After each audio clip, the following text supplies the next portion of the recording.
Hi, I'm Carol Ricard, and welcome to this episode of the I Am Not Cancer show. I am so excited for you to be here today. So, if you're not familiar with our show, we kind of have a three-part mission. The first part is to really inspire people, and you'll hear stories of survivors and their mindset and really their stories from all the way from stage 3 to stage 4, people that you can just kind of look to sort of get some hope from. The second part is to inform, all right? And we have different providers on and just really talking about a lot of different things you need to just think about when you're making decisions around cancer and your cancer journey. And the last one is to empower you. All right. And so I am super excited because today I get to teach a little bit. So every now and then, I will pop on here and to do some teaching. So little bit about my background. I actually spent 30 years working in hospitals teaching stress and wellness skills to patients that would end up in the hospital. And of course, my dream was always to catch people, when they were still like well. And so really just to go beyond the walls of a hospital. And so this show is just a continuation of my old show I used to have where that was all we did was we talked about skills and tools of how to help you get well. So on today's episode, I want to share a little bit about the survivor's mindset. And so I have a book coming out. It's I Am Not Cancer. And guess what? I meant to have a copy right here, but actually it's not right here. So I can't show it to you. I'll put in a picture. I know. I'll stick in a picture. So you're looking at a picture of it right now. All right. And this is available and it just shares my journey and the tools and the blueprint that I use to sort of keep myself calmer as I was going through this cancer journey. And the first part about this book is I share my survivor's mindset.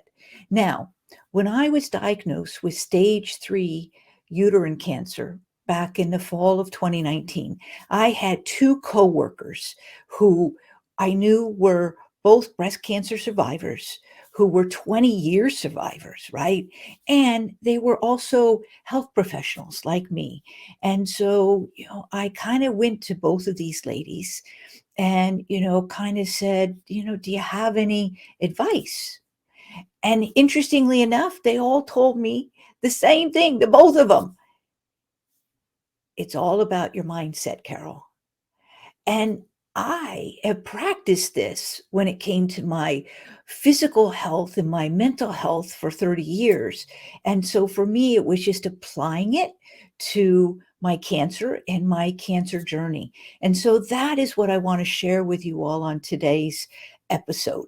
Now, I call those two ladies my guardian angels. And what's really interesting about them is they weren't the only two I had. I actually had two other women in my life.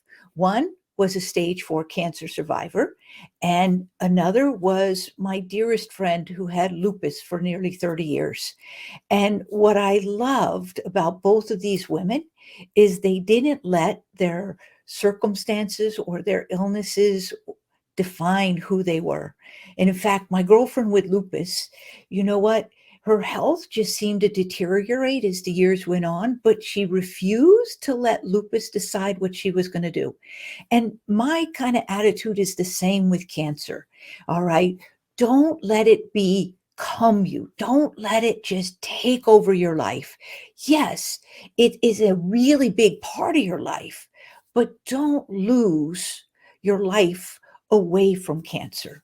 And so there are basically 4 cornerstones I'm going to share with you today that I call the foundation cornerstones of this survival mindset or survivor's mindset, because it really is about being a survivor, right? That is our end goal.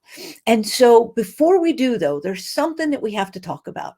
And that is this word mindset. Now, I wrote it down. I'm going to give you Webster's dictionary definition. All right. I didn't want to mess this up. I knew I couldn't actually remember it. So, according to Merriam Webster, a mindset is a mental attitude or inclination, and two, a fixed state of mind. Can I tell you really easily, simple words, what I used to tell my patients for 30 years? Basically, it's the way we think about things. And we all have a mindset. Quite honestly, we have even more than one mindset. Let me explain. If you think about your mindset as sort of the operating system on a computer, right? A computer has to have an operating system in order to run all of the hardware and all of the software. Well, our mind kind of has this, kind of software. And what makes it up are our life experiences, what we grew up with, what we were exposed to, sometimes our values. And what's really interesting is that we have different mindsets.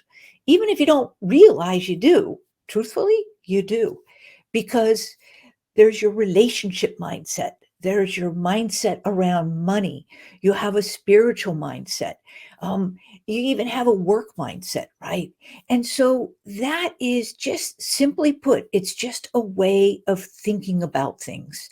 And for most people, they don't know that they have it. So it just sort of runs on autopilot. So that's going to be, you know what? That's going to be, I have to tell you all, I am recording on my computer. And it is actually what a heck of a time for something to pop up on my computer. Oh, well, what are you going to do? Right? So here, let's get to these four cornerstones, because I really want you to walk away with it from this show being able to just sort of begin to apply these into your life. And I'm going to write this stuff down. All right. So let's go on to the first cornerstone, and that is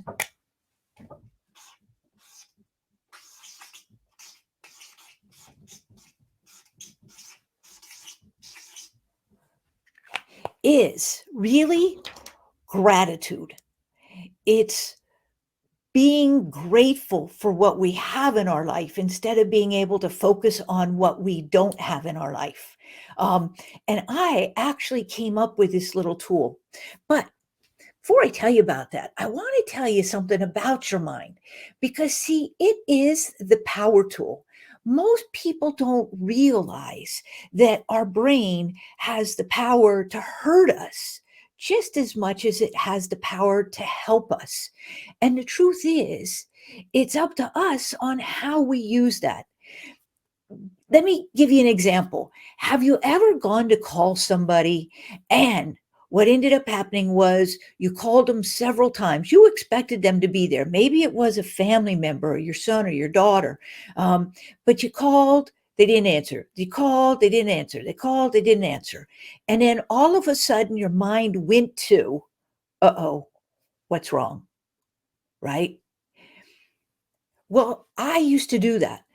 I used to come up, my mind, and here's what you got to know. Our mind is having between 12 and 60,000 thoughts a day. That's what research kind of says. It's a big limit, but I mean, a big gap, but it's in there. But here's the thing. 80% of those thoughts are negative. And 93% of those thoughts, they say, are repetitive, meaning that it's just the same old crap that we're just thinking over and over and over again. And so gratitude really helps us to kind of steer our mind in the direction of the 20%, because our minds are wired to go automatically to the negative. We have to actually kind of grab hold of the steering wheel and kind of steer our brain over to the positive. And so the gratitude is one way that we can do that. Now, there's a lot of different practices, but I wanted to share with you what I call the gratitude switch. And you can use this anytime, anywhere, and nobody even has to know that you're using it. So here's how you use it. When something happens in your life, all right, you instead of say, oh, looking at what's wrong, what I want you to do is finish this sentence. It could be worse, and then finish the sentence. So, for example, when I recently got into a car accident, I remember just thinking, well, it could be worse. Somebody could have gotten hurt. It could have done a whole lot more damage to the car. Um, I just kind of like have trained my brain to go to that it could be worse automatically. And so when I was diagnosed with my cancer, now granted, I have 30 years of practice with these tools, you guys. And I promise you, the more you will practice them, the easier they will get for you. But when I was diagnosed, sitting in the doctor's room, and she said, Carol, it's cancer. I immediately remember thinking it could be worse. It could have been there, and I never knew it. And so for me, I was able to steer my mind, towards something more a positive outcome than really steering it towards the negative outcome where unfortunately a lot of people's brains take it. And so I call this the gratitude switch. So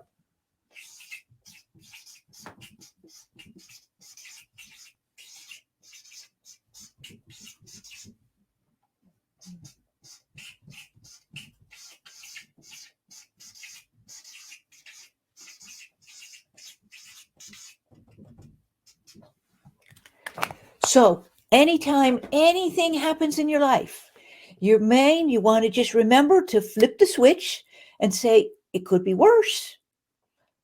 The power could have gone out. It could be worse, running late for work.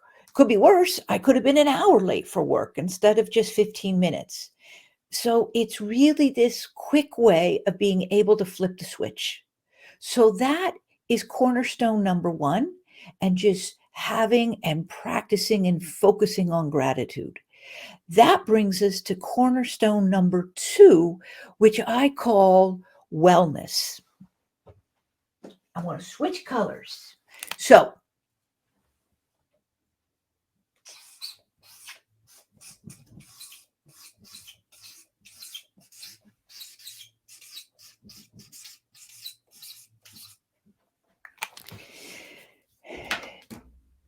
every day, every moment of every day, we have a choice. And that is, we can either focus on the illness, and in this case, cancer, or we can focus on wellness. And so, what I used to teach my patients and what I have actually lived and practiced is that instead of focusing on the illness, I actually want to focus on wellness. And if you think about it, here's the thing, you can't think of both at the same time. Like it only can be one or the other. It's kind of like a car, right? You either are going in forward or you're moving in reverse, but you can't be moving in forward and reverse at the same time. And we can't, our brain cannot hold two thoughts like this at the same time. And there's a great example of this. I learned this from somebody, Dean Grazioso, at a workshop that I went to that he did. And he was talking about this point that really we think we can multitask, but we can't. Our brain can really only hold, one piece of information at a time. And so what he said is, I want you all to picture the Statue of Liberty. And he said, just picture that in your mind. So you picture it in your mind, picture the Statue of Liberty. Okay. Now, what I want you to do is I want you to picture the Golden Gate Bridge. So now see that in your mind, just that Golden Gate Bridge out in San Francisco, right? Now try and do both at the same time. Right? It isn't going to work very well because we can't do two things. And so we can't focus on illness and then have wellness be in our life, right? Because we just can't do both at the same time. And so again, we want to make a very conscious effort to stay focused on wellness. And there's two ways we can do this, all right? One is a mantra. And so my mantra is this: I am healthy and well. That's it. I just repeat that over and over in my head. I am healthy and well. I am healthy and well. And so that is kind of saying, okay, I'm going towards wellness. The other tool, so let me write this up here.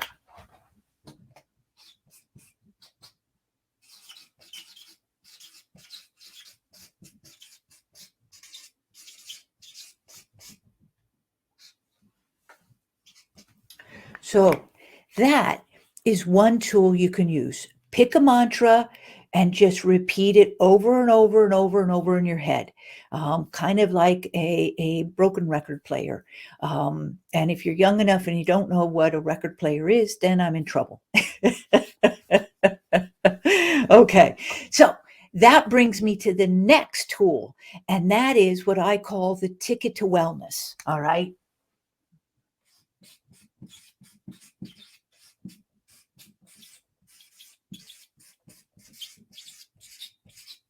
All right.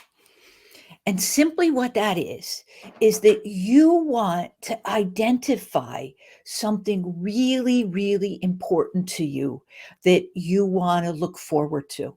Um, Maybe it's a daughter or a son getting married, or maybe it's holding your grandbaby for the first time, or maybe it's, going to see something. When my surgery was scheduled, all right, I'll never forget. I mean, my brain got hijacked by the fear. And I realized that, okay, I have to use some new tools and I have to go and use some of the tools that I've been teaching for 30 years. So, what I did was I created the ticket to wellness. So, what it is that once you can pick what that goal is, that future goal is, that is so important to you and it has so much emotion connected to it, what I want you to do is I want you to write it on an index card, just an index card, just like this. All right. And then what I want you to do is, if you can, on the back side of it, put a picture. So, for example, my wellness goal, right, was I wanted to go back and climb Half Dome. Now, I was going to do it last summer, but because of COVID, of course, that didn't happen. So, guess what is on my calendar for this summer? Yep, going back to Yosemite National Park and climbing Half Dome. I actually did it once and I want to do it again because I knew that I would need to be very well in order to succeed at doing that. I came up with this 30 years ago working in an addiction program. And what I wanted to do is help people remember what was it that was so important to them, to get well and stay in their recovery. And actually we used to do keychains. So even if you want to make like a keychain, but think of it as your anchor. All right. It's whatever is out in the future, that's this future wellness, and that you have to be well in order to do. And that is what you want to make your ticket to wellness. It could be this index card, it could actually be a keychain, but it has to be something that holds an image of that so that you can hold it in your hand, you can close your eyes, and you can just connect to the emotion and the power of being well and accomplishing what that is. All right. So that's cornerstone number 2, which is focus on wellness, which brings us to kind of foundation number 3. And I'm going to rotate back again to the red to make it easy to read. And that is focus on healing.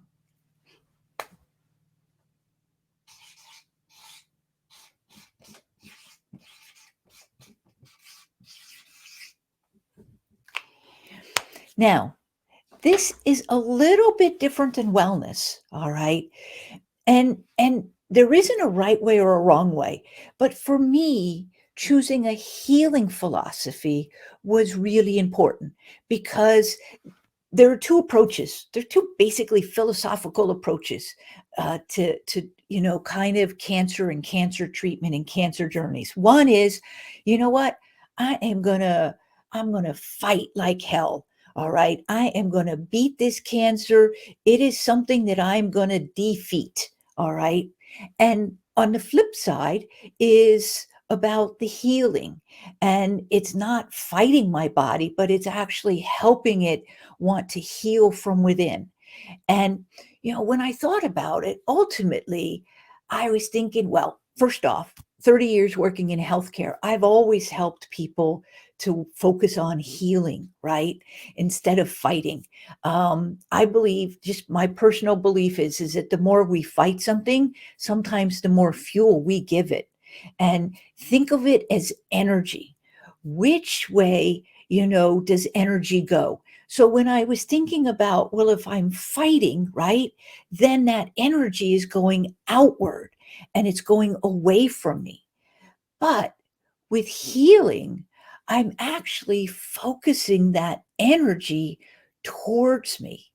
And to me, that made more sense because if you think about it, you know what? Our bodies are pretty darn amazing. Think of it, if you've ever broken a bone and you've had that bone be able to heal, or if you've ever gotten a really bad cut or a burn, and if you give it enough time, right, and you kind of give it what it needs, it actually has the power to heal. And so for me, it's just focusing on healing means bringing and directing all of that energy, towards me. And quite honestly, I kind of view cancer as just like any other type of chronic type of illness. I've been living with a mental health condition for 30 years, and I've used the same approach in dealing with my mental health. And that is to focus on just keeping myself well, doing what I need to heal so that this way I can just be, the best kind of potential that I can have, and really have the best health that I can have. So let's check on time. All right. Oh my God, these 30-minute shows go by so fast, I'm telling you. So does that make sense? It's just a matter of, recognizing, that what it is ultimately we want to do is we want to heal our body. I don't want really, there's no part of my body that I want to kill off or, get rid of, because it all sort of kind of works for me. And I guess the other thing is that when I did some research, right, because my 30 years working in a hospital, I really didn't know that much about cancer. So the one thing I did was a lot of reading because I wanted to learn about cancer. And I really encourage anybody listening to also read. Don't trust the doctors or your nurses or your providers to give you the information. It's really important that you become proactive and that you go get the information. All right. But what I found was that, you know what?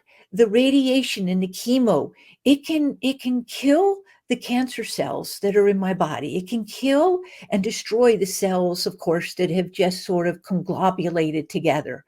But what I also learned is that I still have these cancer stem cells circulating throughout my body. The goal is I just don't want them to congregate anywhere, right? And the truth is that every single person, has had cancer. The thing is, their bodies have just been able to fight it when those sort of rogue cells showed up, whereas mine, one got through. All right. And once it got through, it started creating a neighborhood. And that's what I want to prevent anymore. So for me, the healing means that I'm continuing to do what I need to do in order to keep my body and my body well and healthy, to sort of, I like to say, is to keep my neighborhood clean so that I don't have anybody coming in and trying to set up camp, if that makes sense. So, and then that brings us to, that would be the cornerstone number 4, which is our last one. And that is this: acceptance. Where are you with the acceptance quotient?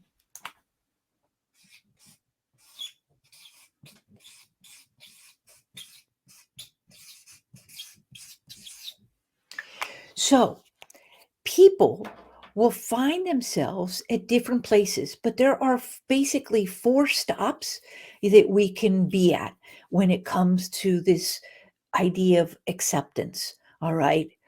On stop number 1 is denial.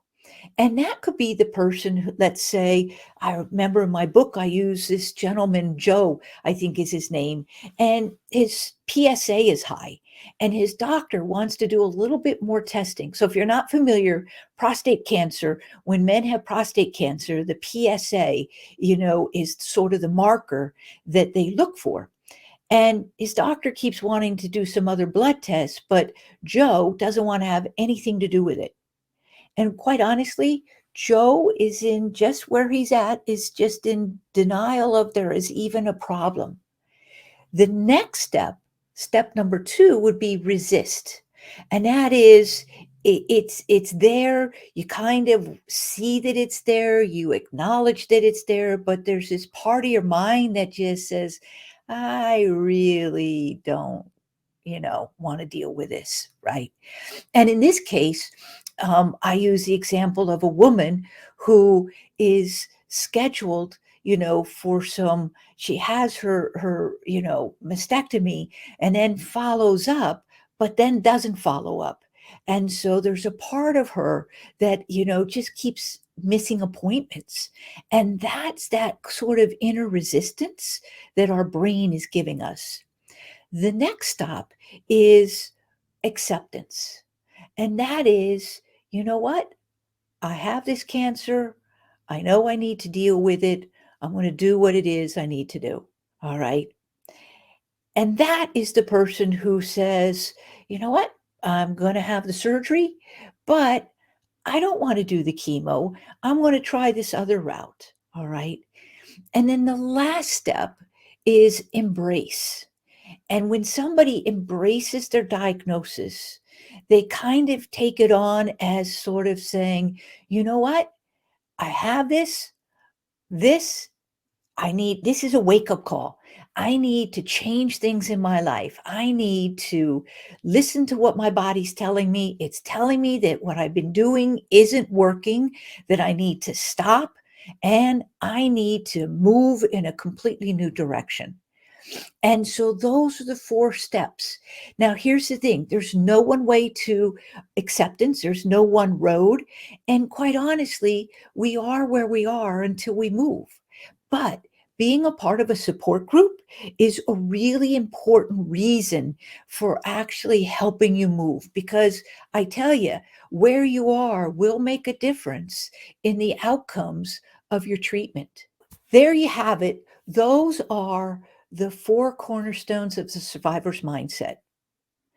I'm so glad you joined me today. Please come back, see us again, join us and like us on Facebook. And until next time, stand tall to cancer.